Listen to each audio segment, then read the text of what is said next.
Final Fantasy VII Remake traces a two-pass review. Final Fantasy VII Remake is actually only one-third of a hybrid retelling sequel to the original Final Fantasy VII, and this book narratively takes place between the first game, Remake, and yet to be released second game, Rebirth. Sound confusing? Well, don't worry, it's essentially just backstory for Tifa the Iron, with only the freebie scenes of them telling the stories actually set in the post-game, or oddly sometimes on different parts of their travels that they haven't been touching in the Remake timeline yet, like on the ship on the way to Costa del Sol. While I did enjoy the scenes of Cloud, Tifa, Arid, Barret, and Red the 13th, having a friendly chat during their great journey, definitely don't go into the book thinking it's description.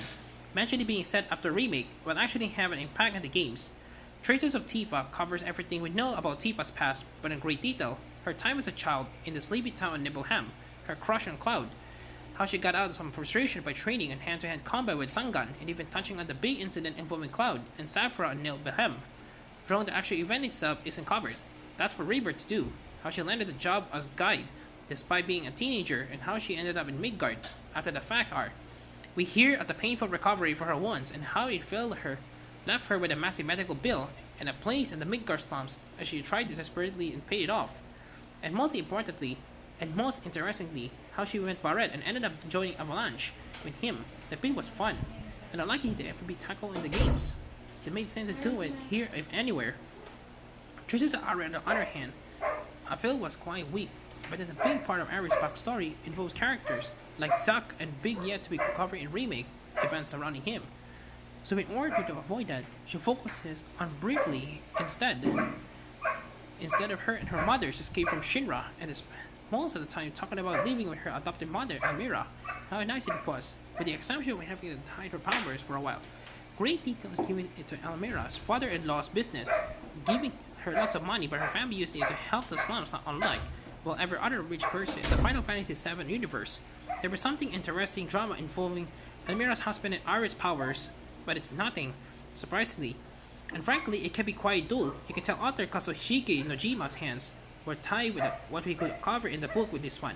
The Toy Story title, Picturing the Past, and actually already featured in the Final Fantasy VII Remake World Preview book drop. Apparently, this is an expanded version, a fresh translation, or both. It's hard to tell as I don't have the World Preview book, so I can only go by hearsay. Either way, it follows an unnamed character narrating a story when he was the son of a Shinra company man. It was pretty much told to befriend Arid, who at the time was a child, watching her mother get experimented on, and very frequently told her draw pictures of things she can see in her mind's eyes as they hope it will lead to places to put Mako reactors. The narrator claims he got sick of seeing her so badly, Tridiso told her to present the show.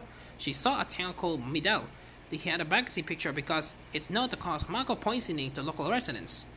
She does, and it leads to a lot of soldiers getting sick. Now an adult, the narrator talks about his search for forgiveness as he tries to track down those affected by the ancient incident, eventually including Irie herself. It's a fine short story that I'm glad I got to read, and frankly, find out it existed at all. The prose is strong with good scene, setting, and characterization, which given Nojima's track record with the FM7 series should come as no surprise, but I obviously can check out Stephen Colfer's translation work. It certainly flows well in English and all the details are weird, so you can see Savia Shu is a good translation of the original work. I also mentioned that I wasn't expecting a full-size hardback novel complete with dust jacket. In my mind size, I was assuming the usual manga-size paperback, so it was a pleasant surprise.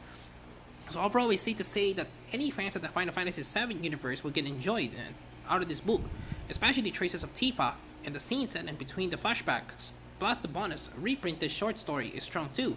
It's also safe to say that if you are a casual fan or not a fan at all of the world of Final Fantasy VII, that the book delving deep into the backstories of two characters but that the world would appeal to you. There was serious effort to try to keep non-fans in the loop here. It's a companion piece of leads, please fans of the series. And in a sense, it works very well. 7 out of 10